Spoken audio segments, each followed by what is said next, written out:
তো বলো কার কার পছন্দ সন্ধ্যাবেলায় এরকম জ্বর বা মুখের মধ্যে মানে মুখ যদি তিতো তিতো করে তাহলে কীভাবে খাও তোমরা চিড়ে ভাজা।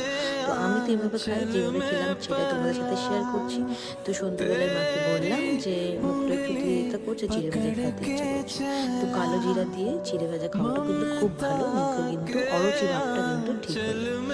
আর সাথে কালো জিরা খাওয়া খুব ভালো স্বাস্থ্যের জন্য। তো ফটাফট করে মা আমাকে সুন্দর করে ভেজে দিল।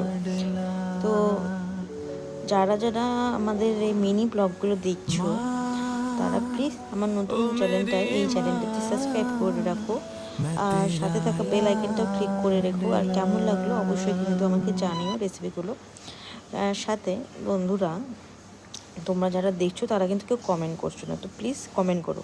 আর দেখো এখানে রেডি হয়ে গেল আমার চিড়া ভাজা গল্প করতে করতে। তো এখানে আজকে টাটা, আবার দেখা হচ্ছে।